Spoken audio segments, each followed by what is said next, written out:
Welcome back. Prime Minister Narendra Modi has left for his 5-day visit to the U.S. This is the Prime Minister's first state visit to the U.S. and he's expected to land at the Andrews Air Force Base in Washington at 10:30 p.m. later tonight. Prime Minister Modi is scheduled to meet top CEOs and noted American citizens before leading the celebration marking International Yoga Day at the UN headquarters on Wednesday.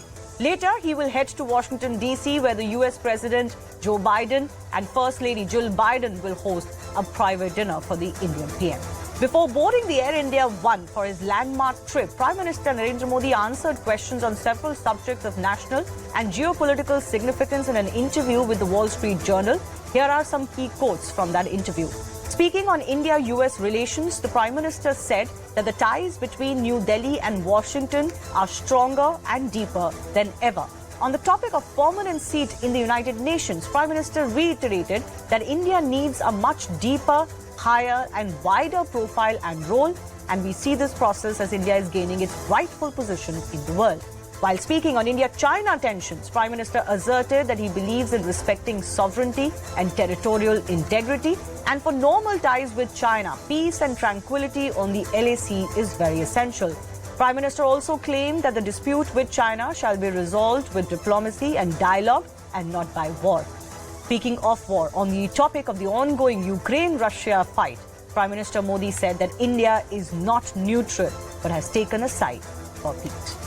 The bigger picture that we're talking about today as the Prime Minister is set to land in the US, are these truly a new era for Indo-US ties? Let's take that with our special guest joining.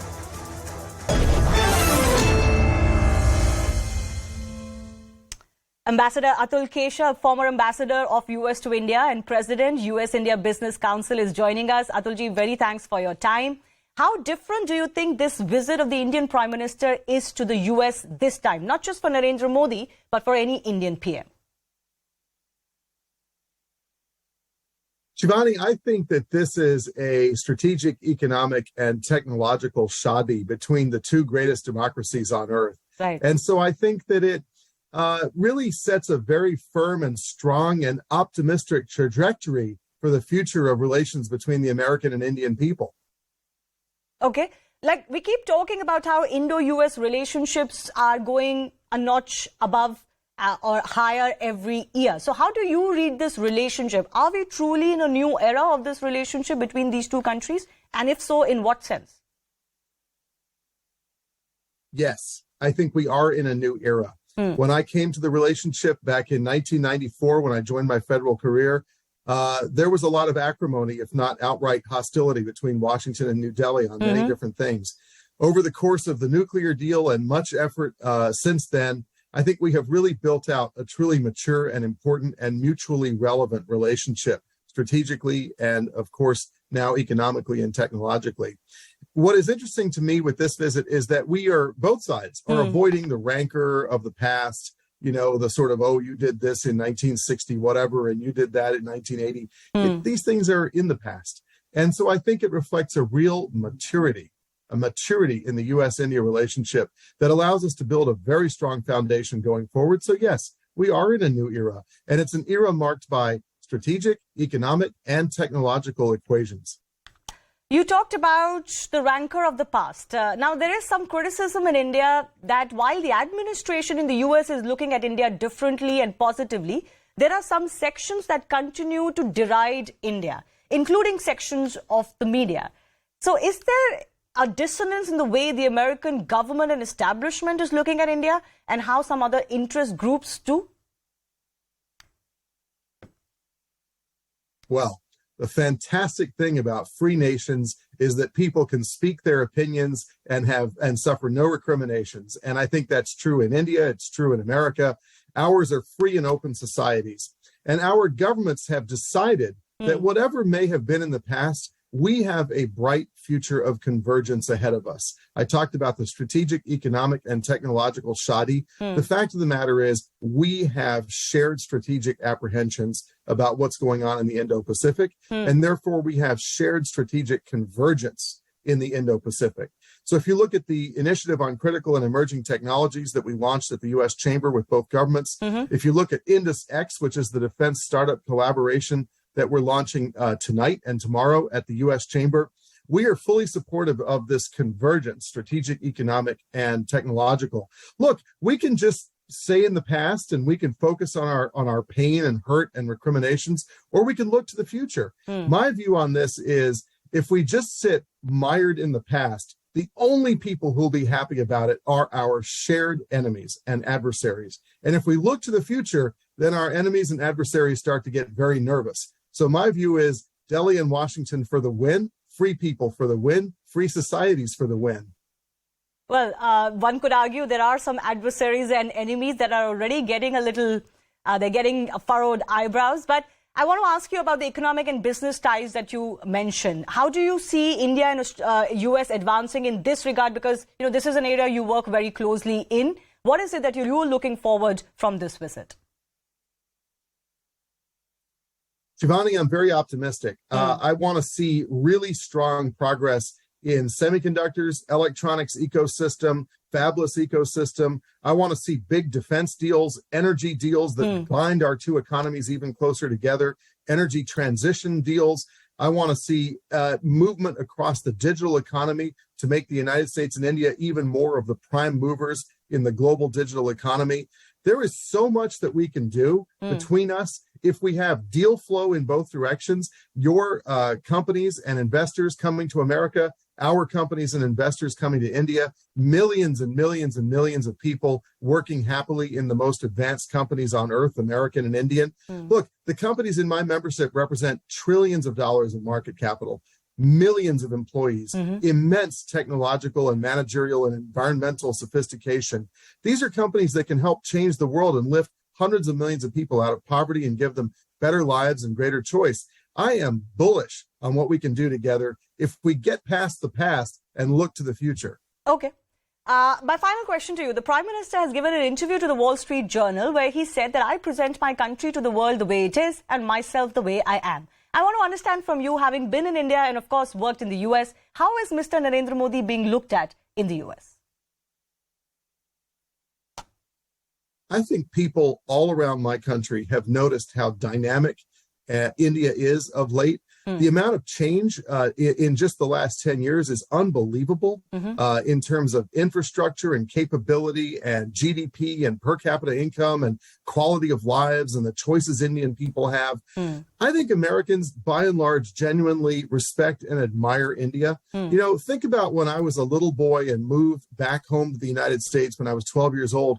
I was the only Indian American kid in my hometown that I could see. Nowadays, every American knows the words karma and yoga and dharma. And I think these are India's great contributions to the world. Indian civilization is a very bright civilization. Indians contribute to the strength and happiness of countries all around the world, including the United States. The genius and power of India is, I think, a good thing in world affairs, especially when you contrast it with some of the other great powers out there that are frankly in no way offering a good way forward in world affairs. So India is a bright light, and Americans feel very happy about India. And that's why this state visit by Prime Minister Modi is a really big and happy deal. Again, a strategic, economic, and technological shadi.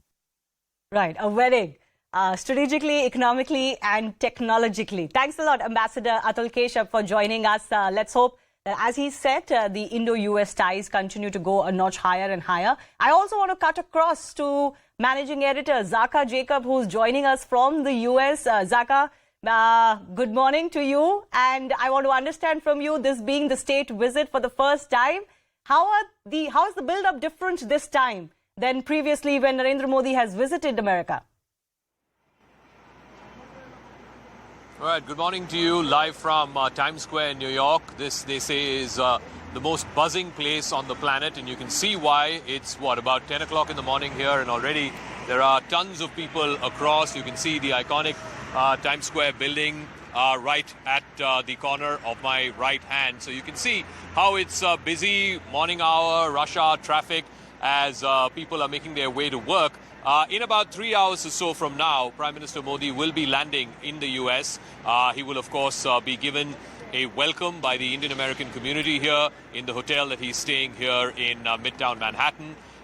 Through the afternoon and evening hours today, he will be meeting with an eclectic group of people. Elon Musk of Tesla and Twitter will be meeting with him. There'll be other CEOs, Nobel laureates who will be meeting him as well. And of course, folks from the world of cinema and art and culture. So a whole host of meetings that he's got lined up today in New York from 4 o'clock in the afternoon till about 7:38 in the evening.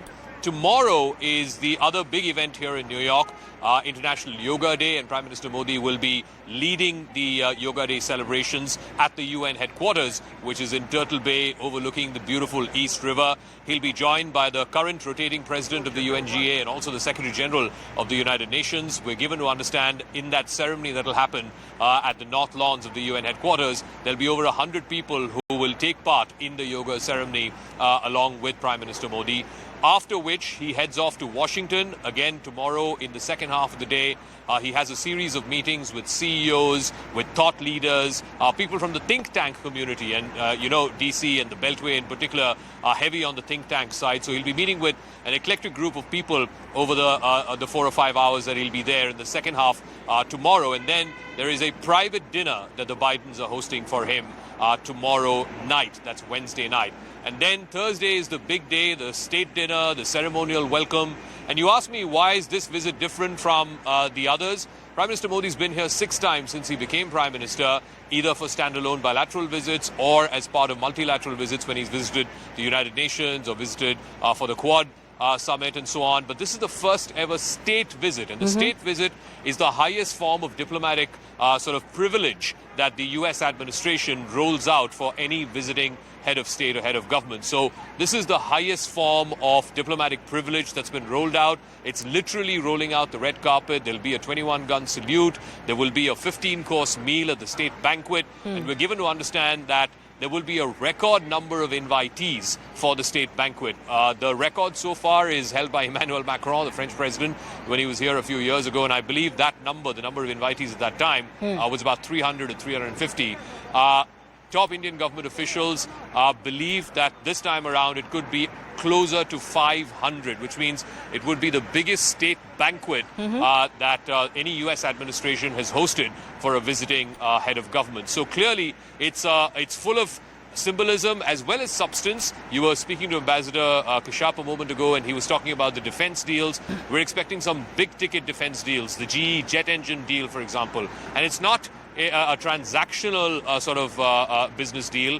In fact, Indian officials are going to great lengths to stress on the fact that on the 414 jet engine deal, about 80% of value of technology is being transferred. The technical know-how is being transferred from GE to HAL. And of course, this will be a big leg up for the indigenous Mk2 Tejas, the light combat aircraft. So all of this is there on the setup for the next 3 days as Prime Minister Modi has a packed schedule, first here in New York City and then, of course, in Washington, D.C. Very quickly, can I ask you, Zaka, do you feel that any issues, some of the thorny stuff between India and U.S., particularly related to, let's say, India's quote-unquote stand on Russia, Ukraine, do you feel all of that has flown under the bridge and is a thing of the past and there is no acrimony or rancor anymore?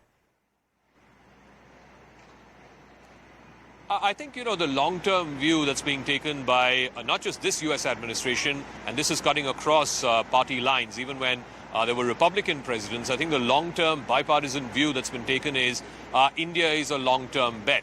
And I think the real change happened back in the late 90s, right after the Pokhran tests, and then the Clinton administration sort of isolated India. There were sanctions and so on. The real change in tone and tenor actually started with the Jaswant Singh Talbot talks. That was in 1998. Eventually, of course, the nuclear deal, and Ambassador Kashyap was one of the principal negotiators in that from the U.S. side at that time. The Indo-US nuclear deal was another seminal moment. And this visit, too, will be seminal in more ways than one. I think the defense deal, the critical emerging technologies deal that we're going to see on semiconductors, I think there's a growing realization, particularly after the COVID era and after what we're seeing, this heightened rhetoric between China and Taiwan, that the world needs to de-risk from China. And that is a phrase that US officials continually maintain. And if you need to de-risk from China, then where do you go to? Who do you look at? And if you look at, the map of India, the map of the Asia Pacific, the only other large country which has scale and capabilities and can potentially be a long-term bet is India, which is why if you look at what the Prime Minister told the Wall Street Journal in that interview you were referring to a moment ago, he's very clear that India needs to have near-abouts double-digit growth, if not 7 to 8% growth, over the next 10, 20, 30 years. The economic transformation of India has to happen over the next few decades. And in that transformation, whether it is for economic transformation or even for strategic transformation, the United States has to bet on India. And I think that's the bet that successive U.S. administrations have made. And that is the bet that we will see another chapter of it unfold in this visit. And you can watch that entire coverage over the next few days with Zaka Jacob, managing editor, bringing us the latest from New York and Washington, D.C. Zaka, thanks a lot for joining us and setting this up for us. Let's also go across to some of our other guests joining us. Meera Shankar is former Indian ambassador to USA. Nicole Brenner-Schmitz is Democratic strategist, live from Washington, D.C. Nicole, can I come to you first up? The Prime Minister is also set to speak to the U.S. Congress. I asked this question to former U.S. Ambassador to India, Atul Keshav, about how the U.S. is looking at the Prime Minister and at India. So give me your take of how American politicians, establishment, and the community at large is looking at India and Mr. Modi particularly. Yeah, I mean, look, this is one of the events that we will see that is going to be bipartisan. Both Republicans and Democrats are excited for his visit, excited to hear what he has to share in his address, and excited for the possibility of the deals that are going to be made. I think one of your previous guests talked about the defense negotiations that are going to be going on. And that is something that Congress is clearly very interested in. And this has a lot of potential for even further strengthening of this relationship between these two countries. And, as we not only work on those negotiations for the defense, but what that means and implications for both of our countries dealing with China and with Russia. Meera ji, I want to come to you. Do you believe that there is an improved appreciation of India's diplomacy and where India stands vis-a-vis all the pushes and pulls post-COVID, post-Russia, Ukraine? India has stood its ground and has actually come out better than most other countries. Do you believe there's an improved appreciation of that India cannot be pushed around anymore? Well, I think there is an acceptance that India has its own imperatives for a good relationship with Russia. And both countries have decided to work around their differences on Ukraine. And I think that has been helped by the increasing strategic convergence between the two countries, because the US has decided to prioritize the challenge from China and its strategy in the Indo-Pacific as far as India is concerned, and work around the divergent perspectives on Ukraine. At the same time, I think there has been concern expressed that the US needs to do more to reduce India's defense dependence on Russia. And I think some of that has woven into the decisions which will be taken with regard to the GE deal and the transfer of technology for the F414 engines, which will be produced jointly with HAL in India. Clearly, this marks an inflection point and is a culmination of a process which actually began with the nuclear deal and thereafter with the liberalization of the export control regulations as they applied to India, the granting of major defense partner status to India, the strategic trade authorization in Category 1 for trade with India in defense and high technology, and the signing of all the defense foundational agreements over the last several years, which India had been hesitating on in the past, on logistics, on communications compatibility and security, on exchange of geospatial data, Right. on the industrial security annex. So you had a range of building blocks which have been put in place over the years, and they've come together at this inflection point, culminating in this deal, because there were still hesitations in the US about transfer of technology, not about joint production, not about export, because we had bought about $20 billion worth of US equipment in the last decade or so. Right. But about transferring technology to India. And all these building blocks, plus the growing strategic convergence between the two countries in the Indo-Pacific, in a sense, provided the driving motor to propel the relationship forward. Absolutely. A lot has happened in the last 5 years alone for lots of countries to reevaluate the direction that their relationships are going to take. Nicole, I want to come to you once again. One of the things that the Indian Prime Minister, the current Indian Prime Minister, is known for is batting for a greater role for India globally and particularly at the United Nations. Is there an understanding in the US that India is deserving of that role, particularly because it plays a very positive influence, as Ambassador Keshav said, than other major powers in the world today? Yeah, I mean, I think that's a big part of this visit, right? It's a state visit. It's got a lot of potential for the growth in the relationship. And I do think it's going to be important to see how much more does the U.S. and India do together, and what does that mean for maybe a little bit less of a leaning on Russia in the future for India. And part of what the U.S. can be a part of is a greater role for them in the UN. So these are all of the dynamics that are on the table for this week, but it's going into with a positive attitude, right? I mean, this isn't a terse, tough, like all sides digging in, big negotiation going to happen. It's a welcoming conversation. It's a how can we grow and build and develop and line up on our common interests conversation to have, and a celebration of a lot of what Indian culture has brought to the US, right? This, what you were talking about earlier with even like the Yoga Day in New York, but so much more than that. And, you know, what we're seeing too in Congress, seeing more Indian Americans elected, but we're seeing a lot of the influence of that Asian Pacific Islander Indian caucus and their political action committees start to grow in power as well. So, you know, we're seeing that political influence becoming greater and bigger, which is coinciding with this visit. Absolutely. The Indian diaspora, Meeraji, finally, if I come to you for a quick comment, is the largest for any country. It is greater than the Chinese diaspora. It is more prosperous and obviously is doing better on many counts than any other diaspora. And that diaspora is a big strength for Narendra Modi, isn't it? He's going to engage with the diaspora one more time. But I just want to, just focus on that whole Yoga Day celebration bit and the Diaspora Connect. That is also a USP that Narendra Modi has advanced. Very quickly, ma'am.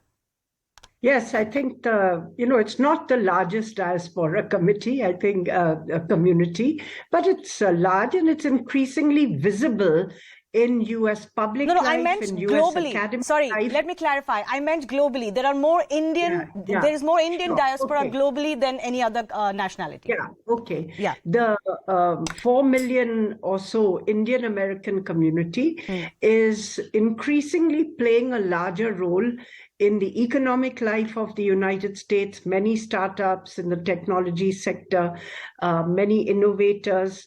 In the academic life of the United States, you see them in certain departments all over the universities in engineering, science, mathematics, management, economics. I think these are the departments which Indian Americans seem to dominate in the political life of the country, because they have become much more active in politics. You see that with Kamala Harris being the vice president under Biden. So this community is increasingly influential, and it's a very important bridge between India and the United States. To your question about the UN, India's role in the UN, the US under President Barack Obama had shifted position and said that they would support India being a permanent member of the United States. But it's an issue on which every member of the P5, other than China, has supported India. But at the same time, they're quite comfortable if no change occurs. So let me put it like this, that politically, they have supported India to be a permanent member of the United States, but they would not actively work for it.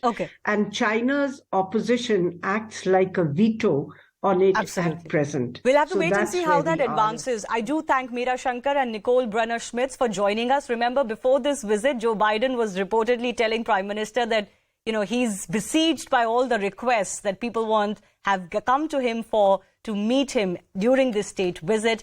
And of course, that coverage will continue right here. On the other side is Anand joining you with The Right Stand.